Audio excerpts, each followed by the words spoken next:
Hello friends, if you like my dictation, please like, subscribe and share. Get ready, start. What has actually troubled us is the variance between precept and practice in this country. Stop. When we discuss philosophy, we rise to Himalayan heights. Stop. And when it is a question of personal life, we go to the abysmal depth of the Arabian Sea. Stop. There is so much variance between precept and practice in this country that even if a particular individual might be trying to adhere to the precepts, he also becomes suspect because the general atmosphere is one of suspicion. Stop. In that context, sir, I feel that something has got to be done to restore the confidence of the people in the members of parliament, in the members of legislatures and in the ministers. Stop.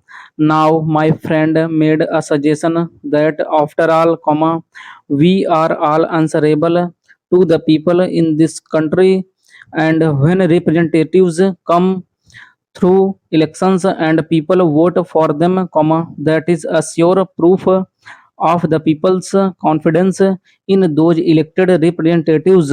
Stop. I would respectfully differ from my friend on this kind of diagnosis or analysis of the problem, that electorally everything can be solved. Stop. The problem of human character, human integrity, human behavior, morality, cannot be solved by an electoral process. Stop. There have been men in the world who are of great moral stature, men of great character and integrity, but they never won an election. Stop. Are we not aware of Mr. Rajgopalachari, who was a man of great character and integrity? Question mark.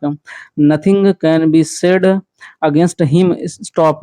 He was a man of high moral stature, but he never won an election, he was also defeated in an election. Stop. Para. Let us not try to beguile ourselves by saying that by our being electorally established, our character is established, our integrity is established, our moral standard is established. Stop. After all, the kind of electoral system that we have in this country itself corrupts the entire political system, the entire politics in this country. Stop. How many of us can claim that we limit ourselves to the amount prescribed in the Representation of the People Act when we contest an election? Question mark.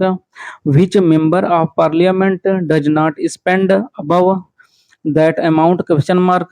How many of us file a true return in compliance with the provisions of the Representation of the People Act? Question mark. Most of the candidates file false returns. Stop.